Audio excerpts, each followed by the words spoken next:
So I've been seeing this girl recently, this black girl, right? She lives up in Harlem, you know, gone out like 3-4 times, you know. First time we hung out in like the Village area in New York, you know, which is sort of like a racially mixed area. So shit was cool, you know what I mean? Second time we hung out was more like Midtown, you know. Then the third time, she called me at like 3:30 in the morning, and she wanted me to come up to her apartment, right? So it's 3:30 in the morning, she lives in Harlem, I look how I look, so it's a fucking situation. Yeah, because you know the deal, right? Basically, a white dude feels comfortable up to about like 98th, 99th Street, you know what I'm saying? The second the streets start getting into like triple digits, like 100, 101st Street, start getting like a little asthma, like, ah, fuck, it's starting to get a little high up here. You feel that little tightness in your chest? Can you feel that? 106th Street, you're like leaning on shit like, dude, where'd all the cabs go? How come there's no taxis up here? Dude, what's a bodega? I don't know what that is. Let's get the fuck out of here. So I'm praying to God she's gonna tell me to take the subway, get off at like 105th Street, 103rd, you know, which is like the first stop in Harlem where I can still look over my shoulder and see like all the white people like disappearing over the horizon, you know? But she goes, no, man, you want to get on the Uptown 2-3 train, you want to get off at 125th Street. I'm like, God, fuck, 125th Street. Jesus Christ, that's like right in the middle of everything. I'm going to be surrounded on all four sides. I can't fucking do this. So, at this point, I'm really trying to hide like the bitchy tone that's starting to creep into my voice, you know? And I'm trying to ask for really specific directions for when I get up there, because I want to know exactly where I'm going. So she starts naming the streets I have to go down, and every other street up there is named after like a black leader, you know? She's like, make a left on Adam Clayton, take a right on Frederick Douglass. I'm like, ah, fuck Adam Clayton. Yo, dude, go on the internet, look up Adam Clayton. Did he kill a bunch of white people during the slave revolt? Dude, I ain't going up there till I know what Adam Clayton did. Fuck this shit. So at this point, I'm really having a battle with myself. Because I'm thinking I can't do this, right? I'm like, I can't do this, but my dick's going, no, come on, man, we can do this, all right? Just relax. Pull yourself together and get on the goddamn train, right? So as always, I listen to my dick. Oh yeah, I get on the train. By the time I get up there, it's like 5 or 4 in the morning, right? I'm staying on like Malcolm X and like Danny Glover or some shit, right? I don't even know where the hell I'm at. When I see the street I want to go up, I want to go up St. Nick. I can literally see her apartment building, but there's like 5 or 6 black dudes standing right on the corner, right where I want to walk by. So I'm like, fuck! I felt like I was on like some reality show at that point, like some sort of like white guy survivor. It was ridiculous. So I'm thinking, I gotta walk right by these guys, right? You know what's funny? I think that they were actually more surprised to see me than I was scared, you know? And I was really, really scared, you know, but I'm also really, really white, you know? Like shockingly Caucasian.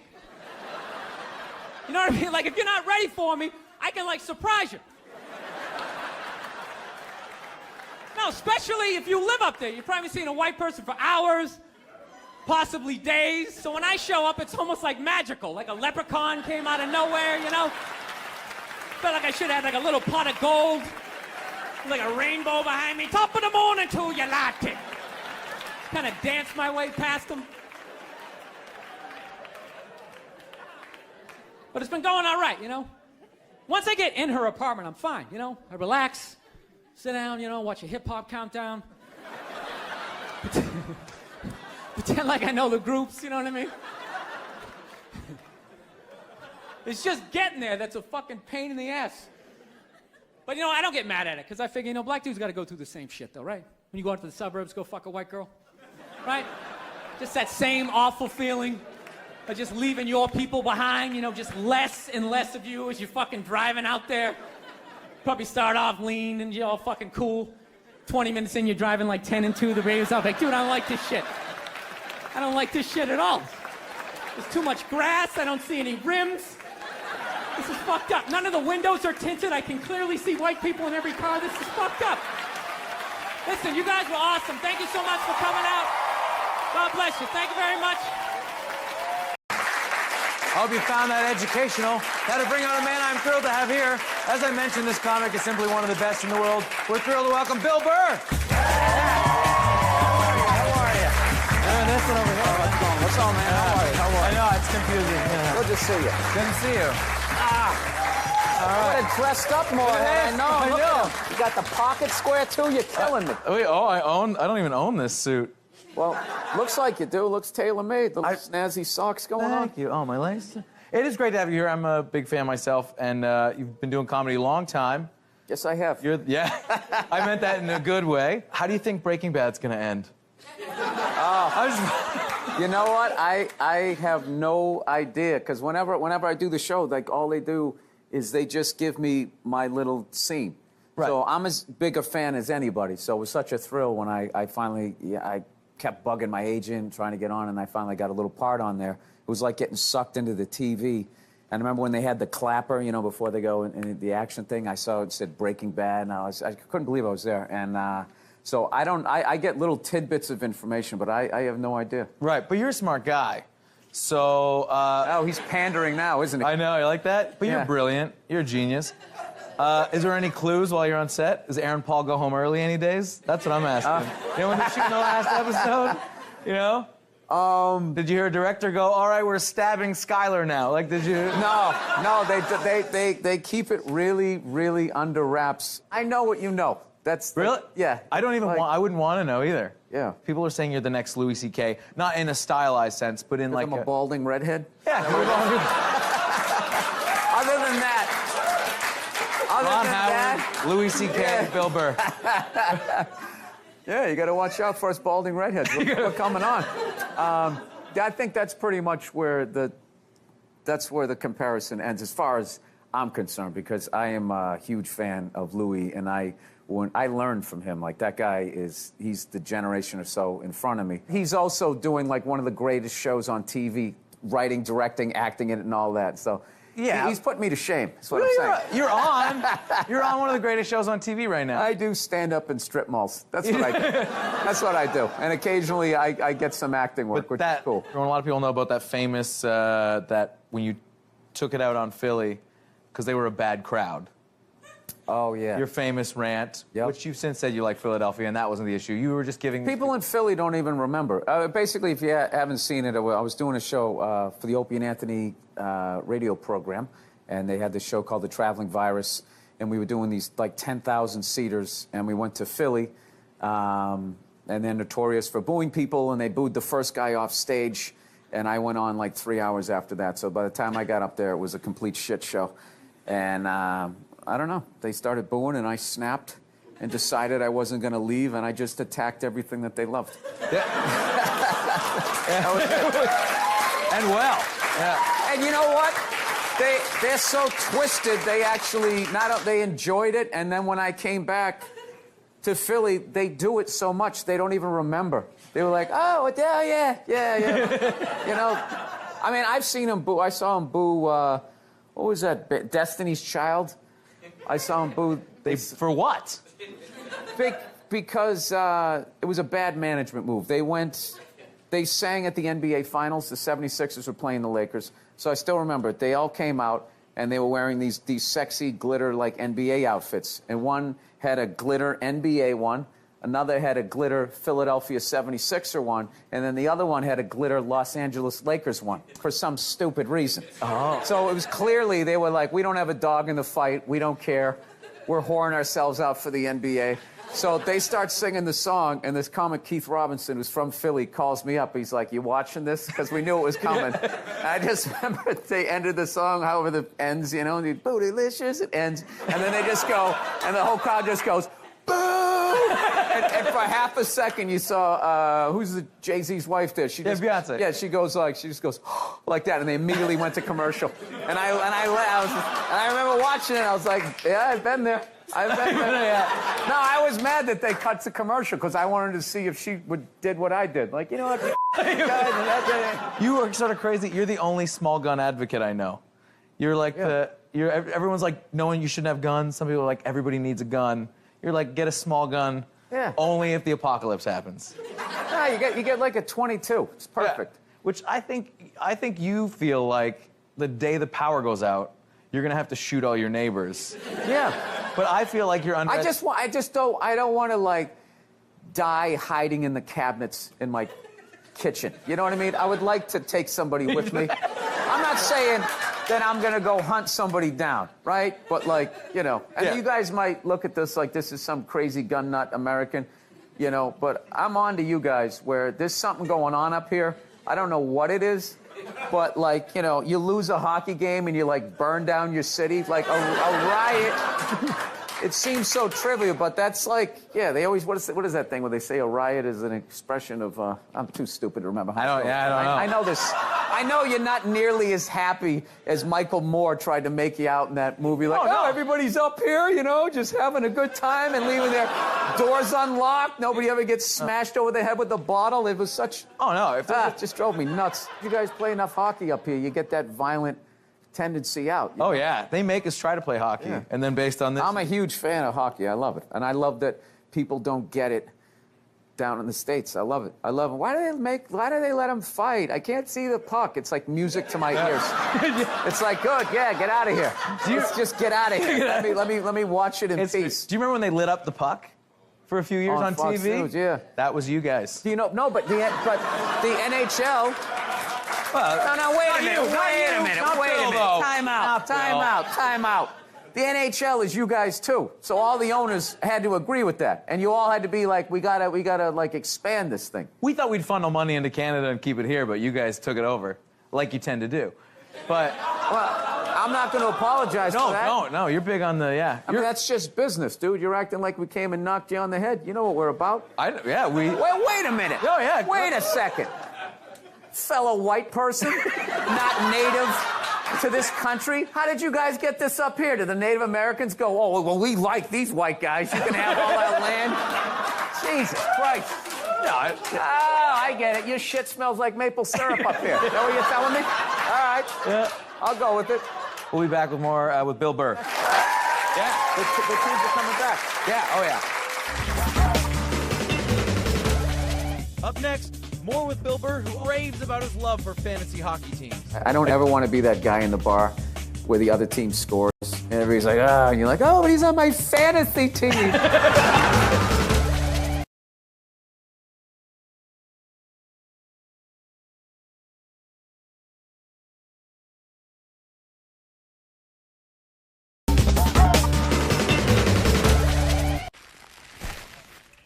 Dude. What are you doing? Huel. Hey, quit screwing around. We are here to do a job, not channel Scrooge McDuck. You hearing me? I hear you. Dude.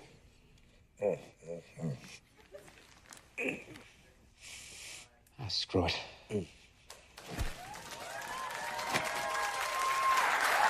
How great is that? How great was that? Like, that was fun. That scene was a lot of fun to do, and you know, everything on that show is so top shelf, and we were getting a lot of laughs off camera when we were doing it. They were trying to do, when we were laying on the money, they said that they wanted to kind of be almost doing like a homage to like pillow talk after sex, except but it was more like your love of money, and so just the two of us laying there. Yeah, it was great. Yeah, because did they let you go? I didn't get Scrooge McDuck. I didn't get it. That sounds like a you reference. No, that was theirs, you. and I was sitting there going, Scrooge McDuck, I don't get that. And then, so I just delivered it like I understood it, and then I did that a lot on that show. Like when I had to talk about like chemicals, like benzene, nitrobenzene, I just would stress it like nitrobenzene, like I didn't have any idea what it was. But it worked because I was playing a guy conning people, so it was kind of funny that in real life and in the character, I had no idea what I was talking about. But anyways, the Scrooge McDuck line, like the next day on Twitter, I got like all these emails. Scrooge McDuck, did you come up with that? LOL, that was hilarious. I was like, ugh, I must. It sounds like a you. It sounds like you fooled them again. I was too afraid to say it on set too that I don't get it because I was like, they're not going to bring me back. They think I'm stupid. Okay, yeah, Scrooge McDuck, that's a good line. Okay. So they want you to sound off on some people quickly. What's your opinion on Miley Cyrus? I don't really know who she is. That's good enough for me. No, I don't mean that in a mean way. I think, but I obviously saw like her with the pigtails and sticking her tongue out. I didn't think the dance she did was any more sexual than anything else that I saw throughout the years on that thing. I think what creeped people out was she was a child star, right? Yeah. And all of a sudden now you see her grown up, and it's just undeniable at this point that someone's banged her. And I think that really kind of messed with people. Like, she knew how to move. She's a woman now, and you know what? You guys need to get over it, all right? It's her body. I don't know. Like, back in the day, if you thought somebody sucked, you know, you just told your friends. You weren't able to, like, contact them and try to weird them out while they're eating toast, you know? Yeah. You know? So, no, that was like right when I thought I had built up a tough enough skin on stage. That was a new tough skin that you had to develop, was when, you know, MySpace and all those things came out, and you were like, oh, this is a great way to connect with fans, thinking it was going to be all, all nice stuff, and then the first time it happens to you, you're just not ready. You get like 25 great things, and then that one awful one, and you're just like, because there's always a little bit of truth in it. Yeah. With your big stupid head. You know how many times you say you know, and you're like, I know, I keep saying you know, I suck. And it just starts messing with you. But then you start thinking about that person. Like, well, I bet they do something, you know? They probably do something bad. Maybe they suck at driving or something. They have things to work on. When you see someone who hates you, you ever go to their Twitter feed and they just hated everything they did that day? They're like, Bill, no, but I will attack him. I had one guy, he said, when are you coming to Dallas, you fucking ginger? And then I clicked on his picture and he was overweight. So I just wrote back, I was there in April, you tub of shit. And he didn't write me back, and I felt good. I felt good knowing that I hurt him. Like, I'm really anti that whole somebody gets offended by a joke and then you go and apologize. Because the second you apologize, then you make that person right, like you meant it maliciously. If you're being malicious, apologize. But if you're not being malicious, you should not apologize on you know. And I find that people who get offended in crowds are very selfish. They're selfish. They'll sit there for 40 minutes and everything's funny. And then it comes to their neck of the woods, then all of a sudden you're making statements. You're not making jokes anymore. Right. Right? Oh, yeah. Like, you know who gets offended by fat jokes? Fat people. Right? You make fun of animals, the PETA people get mad. You make fun of gays, the gay people will get mad. Not saying alls, but they do, right? Yeah. But like the PETA people never stick up for homophobia. Right. You know, the Asian group doesn't come at you when you're whatever, making fun of fatties, you know? Yeah. So, I mean, and I'm sitting here, they have like Kick a Ginger Day. People are telling us we're dying out. I mean, who's sticking up for me? So, you know, go f*** yourselves. All right, fantasy hockey draft. Who do I pick first? I don't play fantasy. I'll if you want to play pickup hockey, I'll do that. But I don't ever want to be that guy in the bar where the other team scores. And everybody's like, and you're like, oh, but he's on my fantasy team. I have this team. In my biggest fantasies, this would be the team. It's just the worst thing. I like to know in the stats, because I used to collect football cards and stuff like that when I was a kid, and I knew where they went to school, and, you know, I like that aspect of it, but I just couldn't go over all my friends' house and have a mock draft. Like, I stopped playing Cowboys and Indians when I was a kid. Like, it's like, you know, once you're an adult, you should either go out and do it or, you know. Which, yeah, you actually play. Watch somebody do it. You play hockey, though, yeah. Pick up hockey, but I only started in 2010. I'm like upper horrible. That's what I'm at. But I play with a lot of guys that are better than me, so it's been a good thing. I can skate pretty good, but I equate my stick handling to like texting while driving. It's a lot of this, so it gets puck gets taken away from me real quick. Thank you so much for being here, and check out Bill Burr, BillBurr.com, and listen to his podcast. Bill Burr, ladies and gentlemen. Thank you.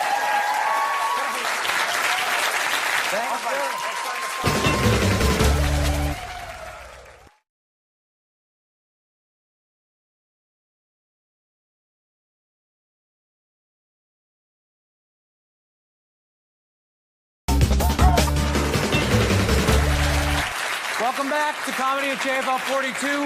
The festival is moving along so fast, and one of the best of the new generations of comedians, John Mulaney, is in town. He'll be joining us on Thursday's show. Yeah. Yes. Tomorrow, our guests are opinionated actress, comedian Janine Garofalo, the hilarious Andy Kindler, and Match Game panelist and Juice Pig, or was he Corky? Sean Cullen will be here. Yes. For Comedy at JFL 42, I'm Graham Chittenden. Good night. That's my whole thing about all this whole fucking corporate mentality. It's like, how much fucking money do you need to make? This is the thing, like, as far as like polluting the ocean and all of that shit. Yeah. That's never gonna get fixed. Cause like, there's no money. There's no money in recycling. There's no money in it. It's like there's no money in thinking about kids' future. The planet will leave. I can't make any money on that. What do I care? I'm gonna be dead. The only way to get it, because these corporations, you're not gonna be able to rebel against them at this point. Yeah. Especially with the cops up in San Francisco with that murder robot they just bought. How does San Francisco go from we're not gonna even tell people like you should get off the street and go live inside to we're gonna shoot you with robots? Yeah, I don't know. How's that's a big. All the leaves are brown. It's a big jump. I don't know. Yeah, that's on the ground. Yeah, on the ground. You must comply. I'm sitting there going like, what are they going to be taking away from us that they're preparing for? That they need to do all of this? I mean, is it really? Is it because there's so many lunatics that go out and buy an AR-15, so then the cops are like, they're just playing like this. It's almost like the Cold War between fucking lunatics. Yeah, but it doesn't make sense. And cops. But in San Francisco, like they went from we're not going to even police downtown, just come into Louis Vuitton and just take everything you want. Or they gave like homeless people a stipend. Right. That was the best thing. They give them a stipend every month to get them off the street, and then they would rent a hotel room for a week and just do fucking drugs, and then the next week they'd be broke again, just walking around. Do you need some more money, pal? Yeah. Like I can see like a place like Newark or like some, you know what I mean? Like Bed-Stuy. Like someplace that's already there. Bed-Stuy. I think Joe DeRosa lives in Bed-Stuy now. You got to go further out onto Long Island to need a murder robot. That's the 80s in me. You know, like there's the gradual place of like, all right, we're close to robot. Let's just go robot. But San Francisco, I don't understand how they're allowing it. I was in a hotel that had a robot, and I was so fucking annoyed. What was it doing? It wouldn't fucking let me close the elevator door. I had no choice that it had to get on the elevator with me. It overrided me going like that. I'm already in a subservient position to this fucking thing. I should have just tipped the fucking thing over. I really should have. Yeah, just knock it down. Just pick it up. And why didn't I just throw it down the stairs? Was its job to It was like housekeeping. I don't know what it was doing. Oh. But it was like the president was in town, and everybody had to stop, hold the elevator. Your sweet spot is you're the everyman that tells it like it is. Right. Okay. If you're a white dude who looks like you, then you have to be that guy who tells it like it is, which subtext means it's going to be kind of racist. I'm kind of racist, and I love this beer. I like this guy. This guy speaks to me. Right. Totally. But you wouldn't be successful, Bill, if your comedy, I feel like your comedy, your opinions hit with the majority of the people. Everybody that we're talking about that's not represented in the fringes of social media that are, by the way, the ones that are going about canceling everybody because they want to just take everything else down. You wouldn't be successful. That's why. You guys follow Kyle Dunnigan on Instagram? He did a great sketch about, he had a new like reality show about like going back in time and canceling people, and he was the canceler. That's of course, amazing. he ends up getting canceled and all that. You got to check him out. Yeah. Sorry. Well, no, but you in doing this podcast and starting this podcast, Joe is deathly afraid of being canceled. So we have to watch what we say and even do on here. I'm not really that much afraid of it, I guess, because I don't have a lot to cancel. Well, all it would take is if corporations just backed their talent and really looked at whether it was ridiculous or if there was something there, then you could, it wouldn't be as crazy. But, if you're just going to just sit there and be, my favorite thing is when they go back like 7 years and they go, can you believe this happened? And it's like, wait, how old are you? You're 35? You were 28 when this happened. Mm-hmm. It took you 7 years to get offended by this? Right. It's like, obviously when this happened, it didn't even register on anybody's radar, and things have changed a lot in 7 years. And then they go back, and if you're in the public eye, it's like, why aren't you where we're at now? But there's no video evidence of the vetters, like where they were at.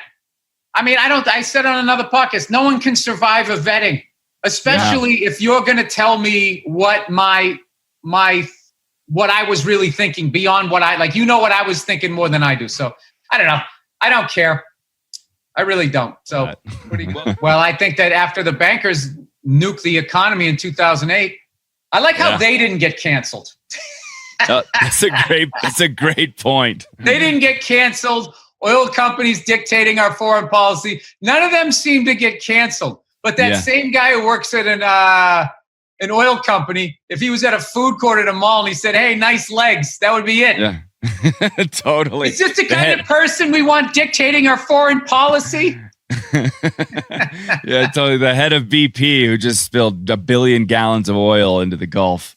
Yeah, he's fine. And also just human beings are ridiculously flawed, which is why this whole cancel culture and going back and vetting people, it's like, oh, did you go back and find a mistake I made? Yeah. I mean, you could have vetted today already at 10:34 in the morning. I've already made mistakes. Right. But those I haven't said anything that I regret yet today, I don't think. Those who are doing the canceling, by the way, are basically saying that they're living this perfect existence, and you don't measure up to their fake persona that they're putting out there, because nobody truly lives. Well, they also act like they speak for everybody. And they don't. What they are is they're very smart in that they know where the money's at. So what they do is they put pressure on the money. And the corporation's mindset is if this is losing money, get rid of it. Corporations are not into right and wrong. They're not into human beings. They're not into nature. They're not into the environment. They're into making money. So all they have to do is put pressure and make it seem like the person they're in business with is going to be a liability. Then they just get rid of them. And the reality is if they just wrote it out for 3 days, you know what they're like? Cancel culture. They're like a pack of meerkats, where they got like this giant poisonous snake, and they're all just sitting there lunging like they're going to do something. And it freaks the snake out. Even though the snake would all have to do is just bite one and kill it.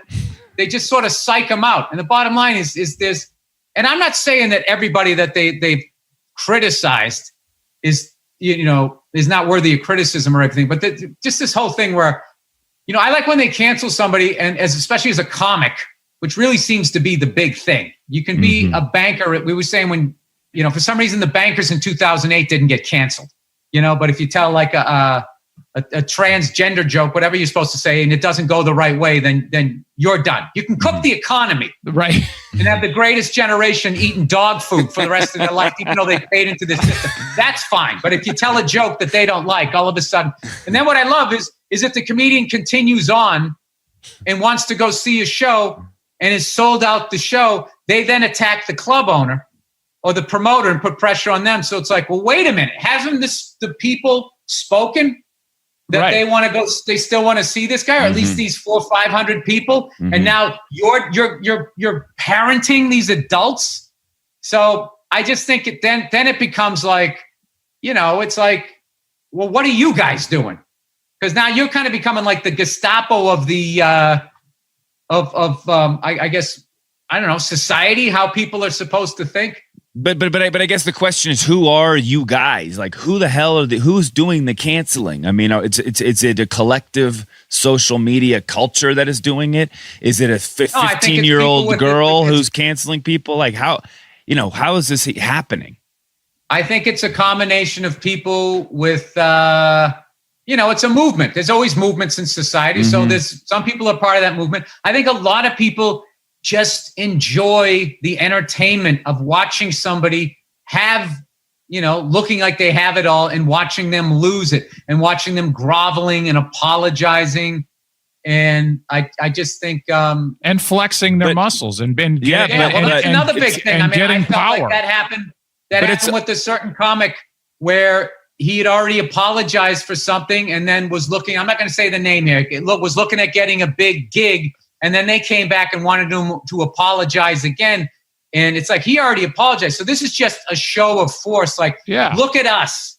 Like, the way we think, if you don't think the way we think, we are so powerful that we can have a comedian with one of the biggest gigs in entertainment drop to his knees and beg for our forgiveness twice. And, but it's interesting though. What's interesting though is if you have created a persona, you can be immune from some of the cancel culture. You know, I mean, you look at Howard Stern. Howard Stern is Teflon, I guess. You can't touch the guy. If you go back and you look at his career, I mean, how is Howard Stern still on the air? He's my favorite, by the way. But, you know, this is the thing. It's just he's untouchable, though. You know? But you got to look at humor. Humor is like music. I remember in the 80s, we were all making fun of disco, saying disco was terrible. First of all, we were acting like we didn't like it when it was out. And then we were acting like this hair metal, we had all these guys dressed like chicks singing about the devil was the answer. And then by the 90s, that looked ridiculous. And humor is the same way. Like, I love when they go like now they'll go after a guy if a guy just has a young girlfriend. If they think the age difference is too big, it's like, well, you know, things change. It's like, nah, this was never acceptable. It's like, dude, Elvis married a 16-year-old in front of the whole world. Yeah. Right. He was still Jerry called Lewis. the king. Yeah. And Jerry Lewis got in trouble because that was like a second or third cousin. Right. But yeah, Elvis was smart enough. So there is like, and then what I don't like is I don't like the dishonesty of acting as though, so if you're part of that cancel culture group, it's just like, so you never needed to grow as a person. You don't look back at yourself 10 years ago going, oh my God, I can't believe I did that. Look back on a relationship and be like, oh God, like all the signs were there. I should have gotten out of that. I broke this person's heart. I feel terrible. Blah, blah, blah, blah, blah. Like, yeah, you know, there's no room for mistakes. There's no room for growth anymore because you're immediately just fucked. Yeah, and it's just because they know where to apply the pressure. They're like jujitsu artists. They get you in the triangle. But you don't fear that though, right? You don't fear being canceled or any way, do you? Of course I do. You do. Of course I do. Well, I mean, if you're going to if anybody can say anything and they don't have to, there's no trial. I mean, who's really safe? I mean, but how has that affected the way you go about your life and the way you go about your comedy? You know, it actually made me go a little harder.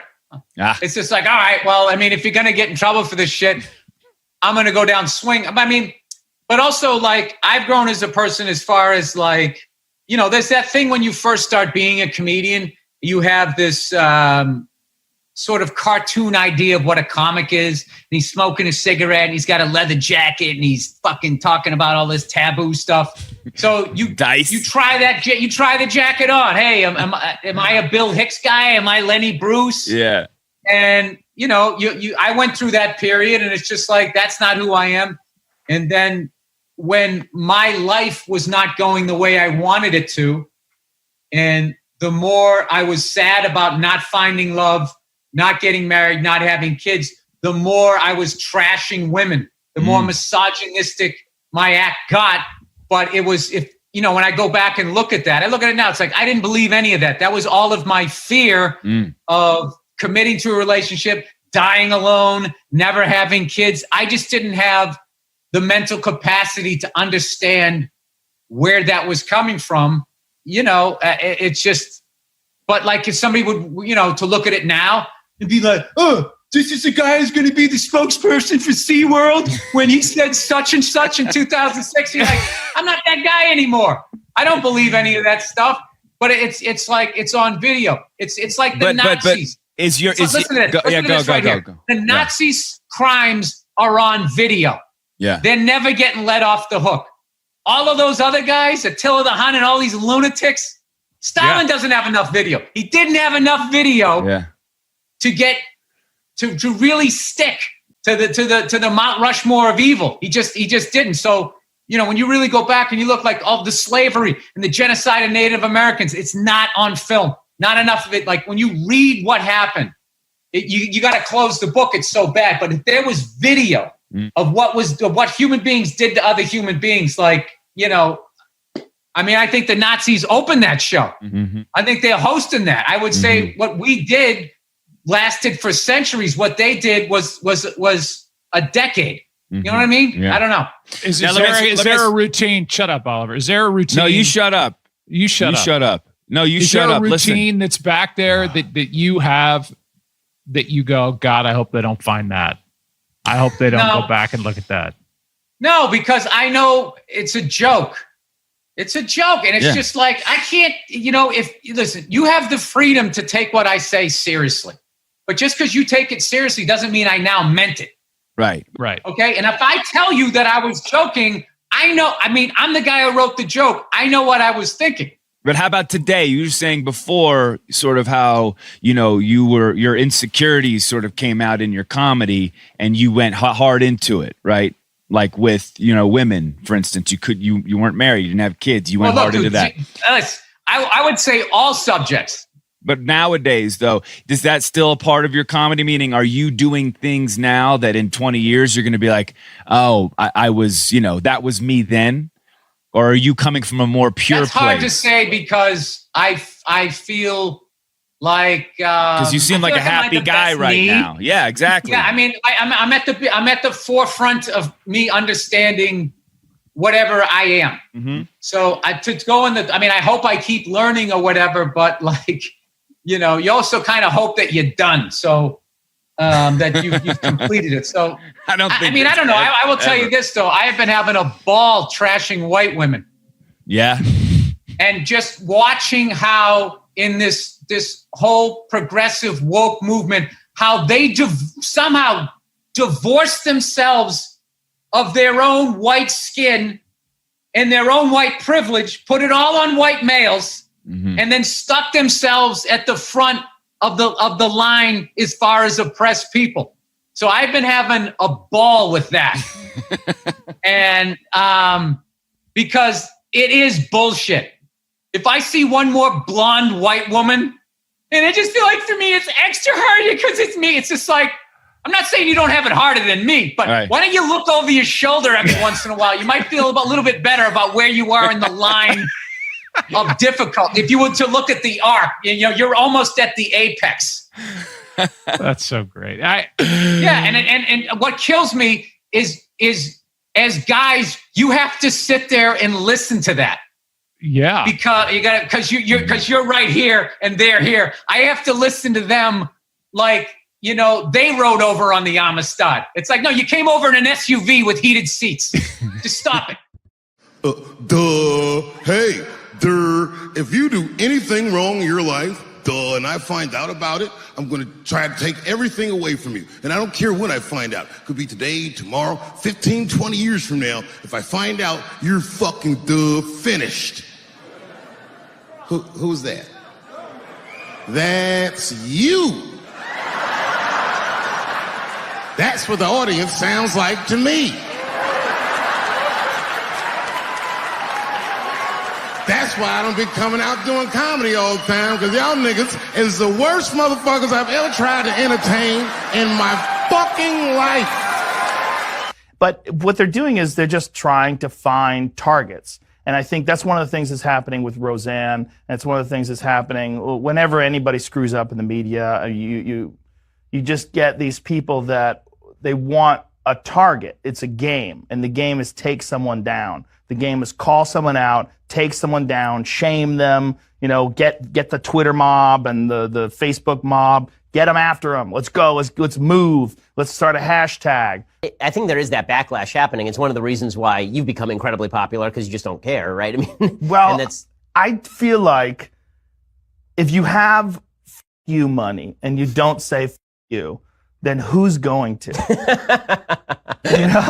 Who's going to? Like, I'm a good person. I'm a nice guy. I pay my taxes. I have a bunch of great friends and loved ones. You have kids. I have kids. I try to be nice to people. That's what I try to do. But if I see something that's ridiculous and I make fun of it and people get mad at me for that, that's on you. Kevin Hart calling out cancel culture, highlighting his own experience after stepping down as Oscars host in 2019 over some controversial tweets he did way before that.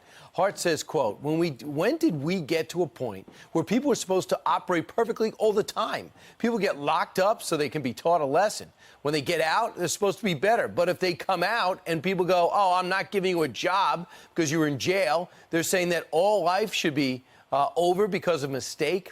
This is in a brand new op-ed. Our next guest agrees, defining cancel culture as fast food closure. But that tweet sums comedy up, doesn't it? How subjective it is. How one person, some people can find them hilarious, some people find them the least funny person in the world. And when someone says to me about another comedian, they say, oh, they're not funny. Even if I agree with them, I stand up, I say, well, you can't say that. You've got to say, you don't find them funny, you know. And I hate it when people say, that joke was offensive. I go, no, you've got to say, you found it offensive. Because it's all about feelings, and feelings are personal. And there's loads of types of comedy, and comedy evolves, you know. There's a new type of comedy at the moment called woke comedy, right?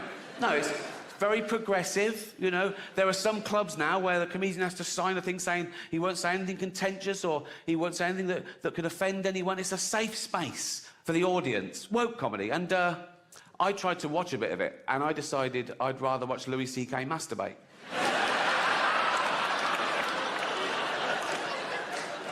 Can't mention him anymore. He's cancelled. Not enough to apologise and move on. You've got to...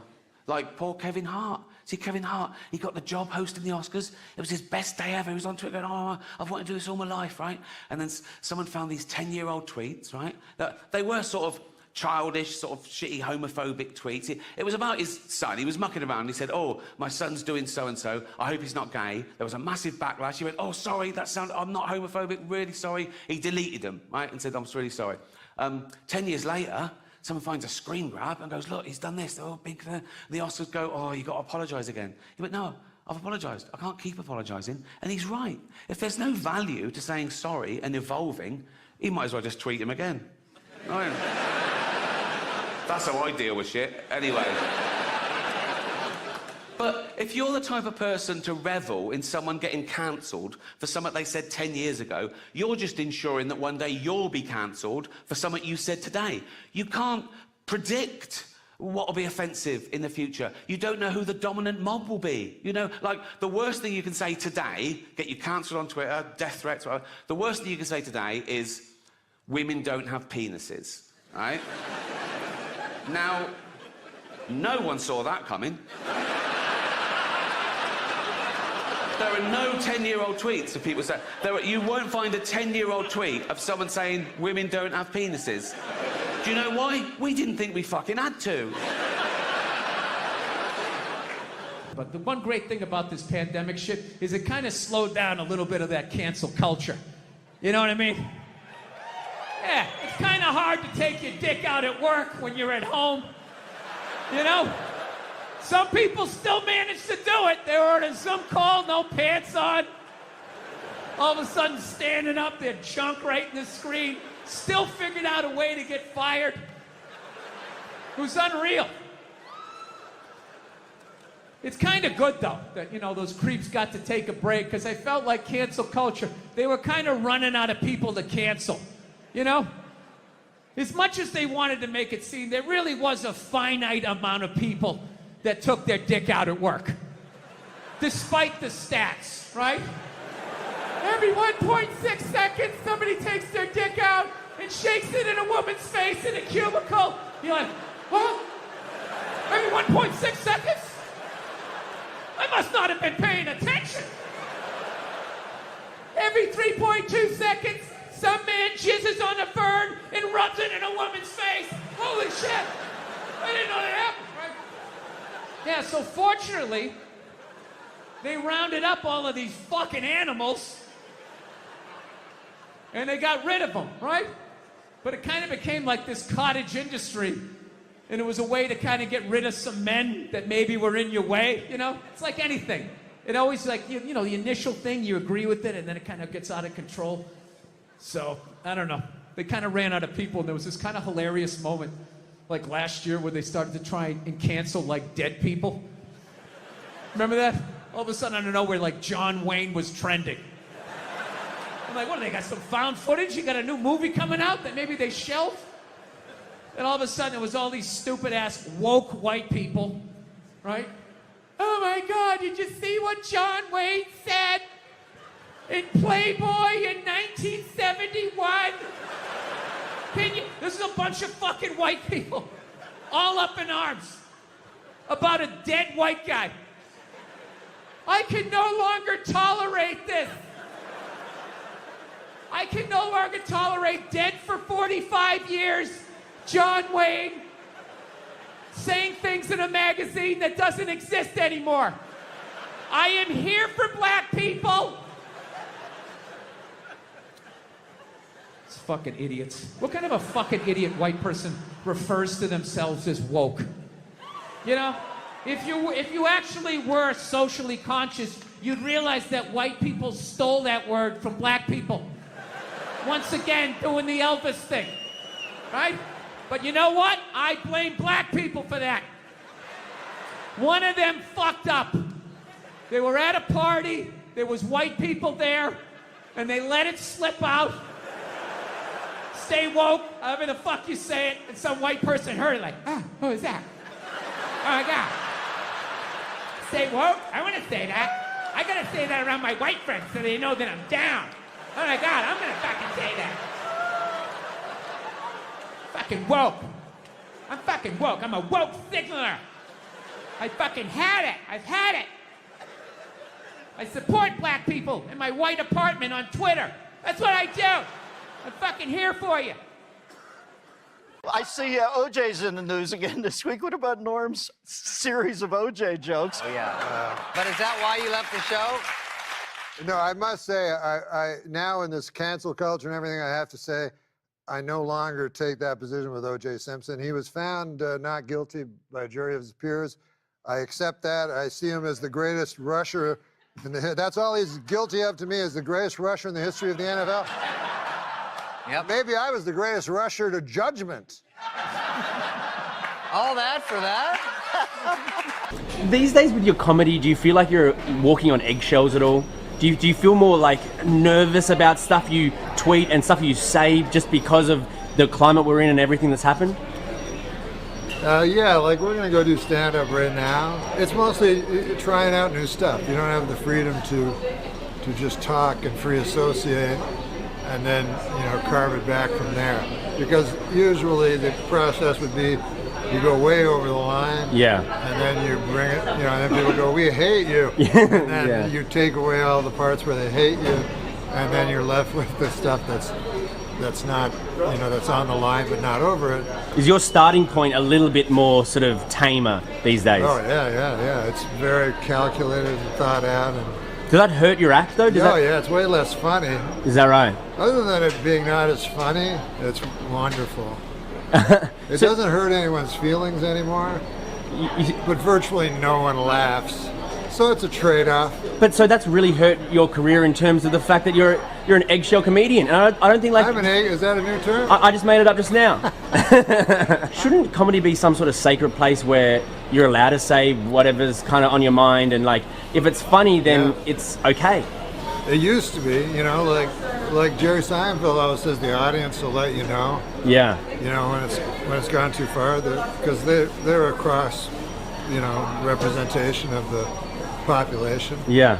But now it's not enough to get, you know, 99%. You have to get 100%. You know, most of the audience wants to be funny. It doesn't care about anything but that. They just want to escape. Yeah. But a tiny a group of people ruin it for everyone else. And that's who you cater your performance to these days? I cater my performance to a tiny group of people. That's sad. That hate me. So I was watching George Bush today give some sort of speech, or try to, I should say. You guys like George Bush? No. You know what I like about George Bush? He makes me feel like I could be president too. You know? He's like the first guy from like my reading level. You know what I mean? First guy from my math class to actually make it. You know? He's the worst. You know what I love about that guy? He can't say the word terror. He uses the word every speech. He can't say terror. He goes tear. He goes, America will not stand for tear. Anybody who supports tear, you're a terrorist. We're gonna get you. What kind of president goes, we're gonna get you? He's like some redneck they dragged out of a barbecue, put him in a suit. Dude, if you go, we're gonna get you, you should be just standing on stage with like a couple of bloodhounds going, go get him, Blue! Smell the shirt, get the stick, go get him! Damn, that Blue's a good dog!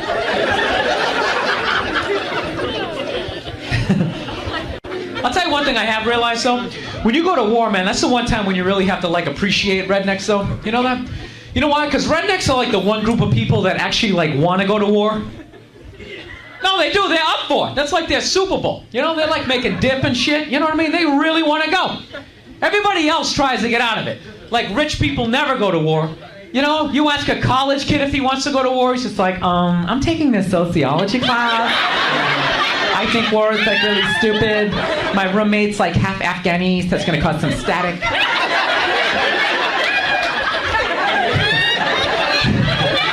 You ask a redneck if he wants to go to war, he's just like, hell fucking yeah!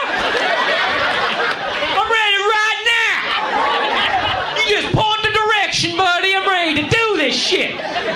All my life, people telling me I'm fucked up. No, they're frightening people, but you gotta utilize them. Seriously, you want to scare the enemy, all right? And rednecks are like America's Pitbulls. They should just sedate those people, drop them off in Afghanistan, just let them run wild. Just be like, dude, just go do everything you ever dreamed of doing. Just go fucking crazy. Have one of your friends play the banjo, it'll scare the shit out of them. No, that's what I would do.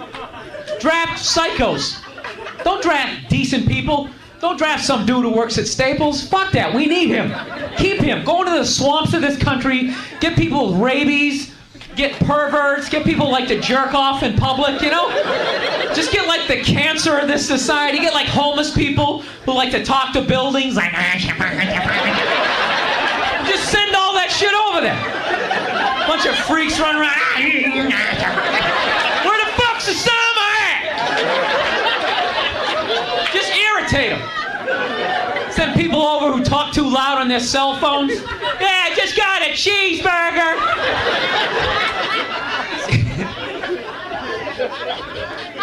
No, that just makes sense to me. Rednecks are psychopaths. You wouldn't want to draft a guy like me. I'm a comedian. I'm useless. I am. I'm lazy. I'm a coward. I don't like confrontations. You draft a redneck. Not only is that dude a psycho, he'll actually save you money. Those guys show up to the army, you're like, here's your M16. They're like, I already got one. I got some shit in the trunk you ain't ever seen before, buddy. I went on eBay, got me some of that surface to air shit, took it out hunting, got me a moose and a duck at the same fucking time. I didn't even see the duck. Duck was over her. I'm aiming at the moose, duck's over her. That's my peripheral over her. And the shot went up the moose's ass, and the shrapnel from his antler hit the duck. Duck came down. It's the best goddamn duck I ever ate.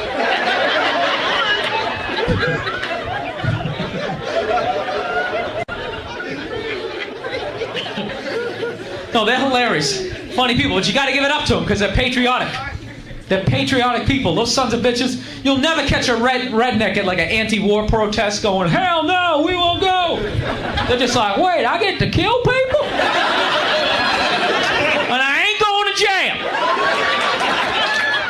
Wait a minute, are they foreigners? Oh my God, hey Dale, come on, you're gonna miss it. Hurry up. Christmas in September.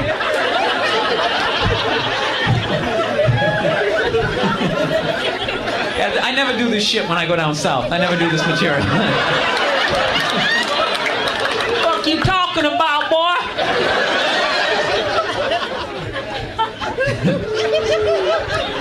No, I'm actually, I gotta admit, I'm afraid of those people. No, I really am. Not like, you know, all Southern, a lot of people, that's those backwoods dudes, they're just scary. I always try to like make conversation with them when I do shows, and you know, it's always, they got like anger. They're crazy. Like they love their trucks. So, you know, they're angry and proud. So I'm trying to make conversation because I'm nervous. Like, hey, yeah, it's a nice truck. What kind of truck is it? It's a fucking American truck. It's made in America by a fucking American. Like, all right, buddy, relax. No, I buy American shit. I get a cheeseburger, I get American cheese on that bitch. All right, none of that Swiss shit. I don't trust it. It's got all them holes in it, people looking at you.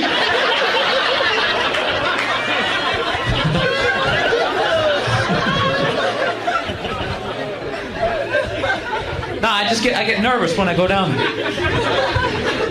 Always saying that fucked up shit. South's gonna rise again. to do what? Secede from the Union?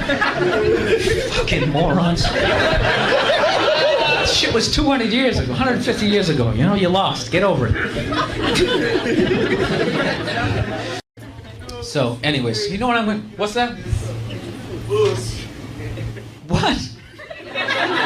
That dude isn't driving. I said, but he's bullshit. It's like, what is bullshit?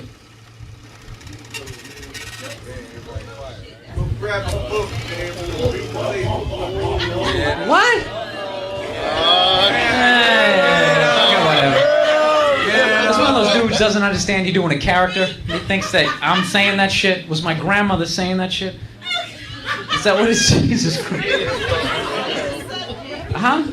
Let me change the subject. It's my fucking act. I'll talk about what the fuck I want to talk about. What? Like I'm a fucking jukebox or something up here. Hey, hey,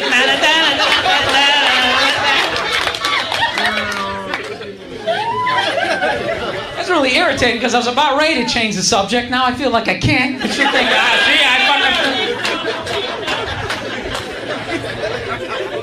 Jesus Christ. See, it's all smelling that urine all day. It makes people angry down here. His face is just so... Rocky wouldn't say any shit like that, man.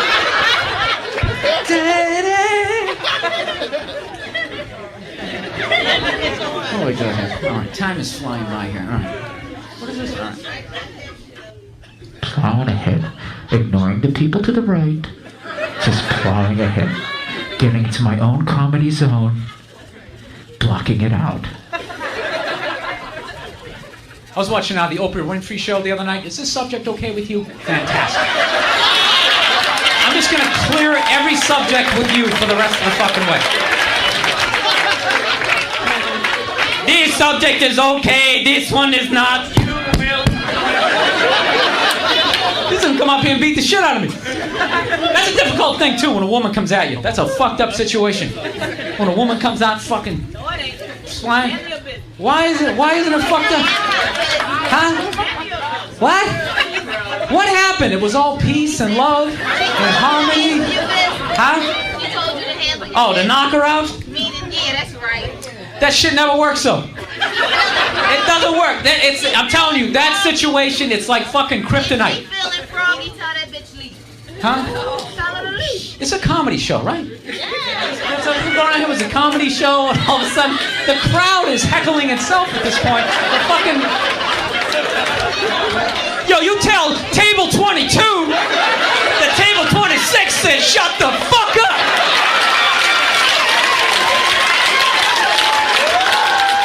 I don't know what's going on. I didn't want it to be like this. I didn't want it to be like this. I just wanted to tell some jokes, make a little money, have a good time, eat a cheesesteak a little bit later. That's all I wanted. That's all I wanted. I wasn't trying to stir any shit up. I have no problems with anybody. DJ, play We Are the World. Just get that fucking thing going and just some sort of... some shit. Just break out some holy water. Something. Good God almighty.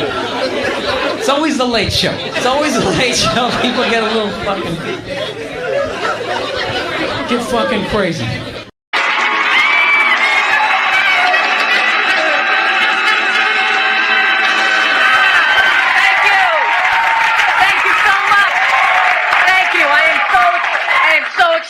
Here.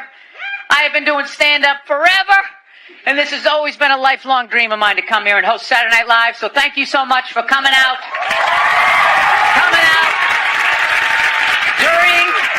During these difficult times, you guys all look like surgeons with your masks on. Makes me feel comfortable that you're wearing masks. I like people who wear masks. That's good. You're listening to the eggheads, the people we all cheated off of in high school, right? Keep listening to them. And then if you don't wear a mask, that doesn't bug me either, right? Take out your grandparents, you know? Take out your weak cousin with the asthma. I don't care. It's your decision. There's too many people. It's a dream come true. If you're that dumb and you want to kill your own family members, by all means do it. Stops you from reproducing. It's literally a dream come true. And speaking of dreams come true, did you see Rick Moranis got sucker punched on the Upper West Side? New York is back, baby! New York is back! Yes! We lost our edge there for a minute. City started looking like a giant Bed Bath & Beyond, and then BAM! Oh, Ricky took one in the chops. It had to happen. That's what happens when you stick an M&M store in Times Square. All right? The universe has to balance itself. Get the peep shows back in Times Square, old people can walk safely 40 blocks away. I don't know. I'll probably get canceled for doing that joke. You know, how stupid is that cancel thing? They're literally running out of people to cancel. They're going after dead people now.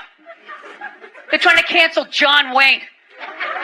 It's like, that dude, God did that 40 years ago.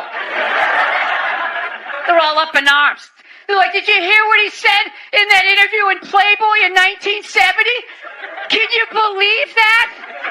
It's like, yeah, he was born in 1907. That's what these people sounded like. You never talked to your grandparents and brought up the wrong subject, and all of a sudden it went off the rails. Just keep making the cookies. Yeah, you don't bring up race or religion with your grandparents. You keep it simple. Anyway, I don't know. I guess my grandparents are older. I don't know. Plowing ahead. Plowing ahead. Let's talk white women here, shall we? Let's talk white women. White women, amazing your accomplishments over the last few years. I got to tell you, the way white women somehow hijack the woke movement, generals around the world should be analyzing this. Just to refresh your memory, the woke movement was supposed to be about people of color not getting opportunities, the at-bats that they deserved, finally making that happen. And it was about that for about 8 seconds. And then somehow, white women swung their Gucci-booted feet over the fence of oppression and stuck themselves at the front of the line. I don't know how they did it. I've never heard so much complaining in my life from white women. My life is so hard. With my SUV and my heated seats. You have no idea what it's like to be me. Trashing white guys. The nerve. Where's the camera? The nerve of you white women. Listen, I don't want to speak ill of my bitches here, okay? I know. Well, let's go back in history here, okay? You guys stood by us toxic white males through centuries of our crimes against humanity. You rolled around in the blood money, and occasionally, when you wanted to sneak off and hook up with a black dude, if you got caught, you said it wasn't consensual. Yeah, that's what you did. That's what you did. So why don't you shut up, sit down next to me, and take your talking to.